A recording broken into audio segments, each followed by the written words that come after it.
ఉర్విలో సర్వం సత్యమయం. సత్య సాధన, సత్యశోధన, సత్యారాధన, సత్య నిరూపణ అనే పరమార్థిక ప్రక్రియలన్నీ ఆధ్యాత్మికంగా ఎదిగిన ఆస్తిక మహాశయులకే తెలుసు. నిత్యమైన, నిర్మలమైన, నిరాకారమైన, నిరుపమానమైన ఆత్మానందానికి సత్యమే ఆలయం. సత్యమేవేశ్వరో లోకే సత్యం పద్మా సమాశ్రిత. సత్యమూలాని సర్వాణి సత్యాన్నాస్తి పరమం పదం. లోకంలో సత్యమే భగవత్ స్వరూపం. సర్వం సత్యంపైనే ఆధారపడింది. అన్ని ప్రయోజనాలకు అదే మూలం. సత్యానికి సమానమైనది మరేదీ లేదు అని వాల్మీకి రామాయణం అయోధ్యకాండలోని ఈ శ్లోక భావం. సత్య సాధనలో సర్వ ప్రయోజనాలు పొందుతాం.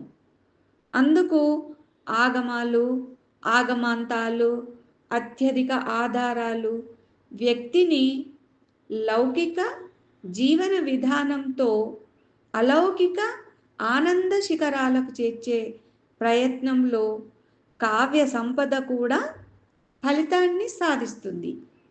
కానీ మనిషి మనసును మంచి మార్గంలో నడిపించగలగడమే ప్రధాన లక్ష్యం. అదే లోకోత్తర లక్షణం. అందుకు తాత్విక శక్తియుక్తులు, దృఢ సంకల్పం, ఆత్మవిశ్వాసం ఎంతో అవసరం. సత్యసంధత, పవిత్రత, నిస్వార్థత అనే సద్గుణాలున్న వ్యక్తిని నాశనం చేయగల శక్తి సృష్టిలో ఎక్కడా లేదని వివేకానందుడు చెప్పారు.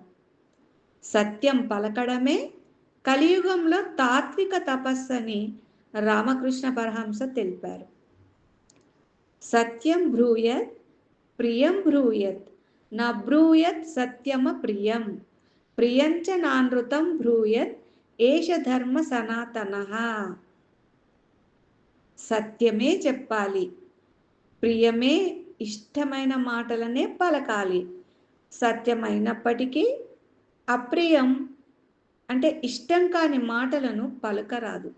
అలాగే ఇష్టమైన మాటలైనప్పటికీ అసత్యమాడరాదు.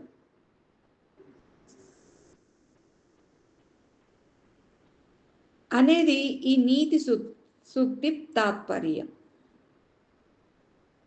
సత్యం, ప్రియం అనే రెండు పదాలు పరస్పరం ప్రయోజనకరంగా ఆచరణలో అమలు కావాలి.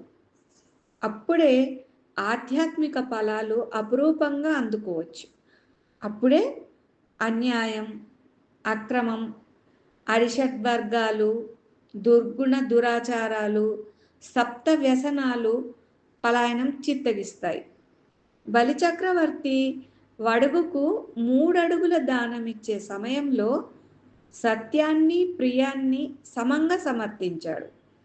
గురువైన శుక్రాచార్యుడు తన సత్యదీక్షకు అడ్డుపడినప్పుడు శిబి ప్రముఖులను ప్రీతిని యశకాములైరే కోర్కెలు వారలన్ మరిచిరే ఇక్కాలమున భార్గవ అని ప్రియవచనాలు పలికి సత్యదానం చేసి దానశీలిగా పేరు పొందాడు. కవితా కళామ తల్లి శారదాంబ తన ఎదుట నిలిచి బోరున ఏడ్చినప్పుడు త్రిశుద్ధిగా నమ్ము భారతి అని సత్య ప్రమాణం చేసిన భక్త కవి పోతన తన భాగవతాన్ని భగవంతునికి అంకితమిచ్చి సరస్వతీమాతను సంతోషింపజేశాడు. సాధారణమైన 100 నూతుల కంటే పరిశుద్ధ జలం కల ఒక బావి మేలని, అలాంటి బావులు 100 కన్నా ఒక్క క్రతువు శ్రేష్టమని, శతకత్రువుల కంటే ఒక సుతుడు నయమని, 100 సుతులు సైతం ఒక్క సత్యవాక్కుతో సమానం కారని ఆంధ్ర మహాభారతం ఆది పర్వంలో నన్నయ్య కవీంద్రుడు చెప్పాడు.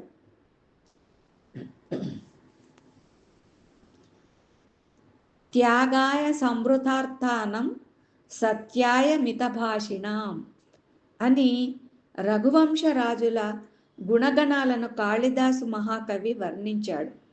సత్యానికి గల శక్తి గురించి అనంతామాత్యుడు రచించిన భోజరాజీయంలో ఓ కథ ఉంది. అడవిలోకి వచ్చిన ఆవును పులి చంపబోగా తన ఇంటికి వెళ్ళి బిడ్డకు పాలిచ్చి వస్తానని బ్రతిమాలి వెళ్ళి వచ్చిన ఆవు సత్యనిష్టకు ఆ పులి ఆశ్చర్యపోయి ఆవును చంపకుండానే వదిలివేసిందంట.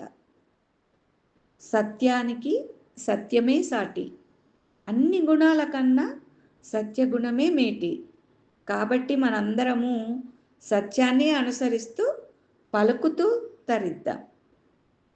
హరే కృష్ణ.